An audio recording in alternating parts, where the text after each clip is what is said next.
হাজবেন্ডের মন খারাপ, তাই ওকে প্যাম্পার করতে সানডেতে কি করলাম দেখো। হাই এভরিওয়ান, আজকের ভিডিওটা থাকছে একটু অন্যরকম, কারণ আজকে আমার হাজবেন্ডের মন খারাপ। নর্মালি আমার মন খারাপ থাকলে ও তো আমাকে প্যাম্পার করে, তো সেখানে ওর যেহেতু মন খারাপ আমাকে তো প্যাম্পার ওকে করতেই হবে। তাই জন্য এখানে দেখো আমি একটু সানডে বলে স্কিন কেয়ার করেছি আর ওকেও বসিয়েছি ওর মুখে মাখিয়ে দেবো বলে।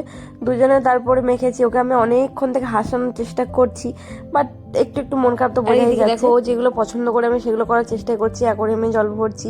আর আজকে একটা মজার বিষয় হলো, ও হচ্ছে পাকা কুল খেতে খুব পছন্দ করে, তো সেই জন্য অনেকদিন থেকে কুলটা এনেছে, ফ্রিজে পড়ে আছে। আজকে ভাবলাম যে স্নান করে খাওয়া দাওয়া করে তারপরে ওকে কুল মাখা করবো, দিয়ে ওকে খাওয়াবো। আর এইদিকে দেখো যে ফেস প্যাকটা আমরা ইউজ করেছিলাম ওটা এত সুন্দর কাজ দিয়েছে, দেখো স্কিনটা কত সুন্দর গ্লো করছে, তোমরা নিজেরাই দেখো বুঝতে পারবে। দেন এইদিকে দেখো দুপুরের খাওয়া দাওয়া সেরে আমি নিজেদের কলা গাছ থেকে কলা পাতা কেটে এবার কুলগুলোকে নিয়ে মাখতে বসেছি।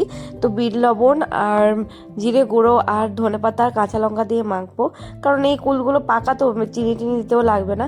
দিয়ে আমি আর আমার হাজব্যান্ড ওকে ডেকে এনেছি, দিয়ে দুজনে খাবো। আর এইদিকে মাকেও দেখেছি যে মা আসো, কুল মাখা করেছি খাবে। তারপর মা আসলো, মাও এসে খেয়ে দেখলো, মা বললো যে একটু লবণ কম হয়েছে, যার জন্য আবার দিন লবণ মাখ। তো কেমন লাগলো ভিডিওটা জানাবে। তোমরা সবাই সুস্থ থেকো, ভালো থেকো, দেখা হচ্ছে নেক্সট কোনো ভিডিও।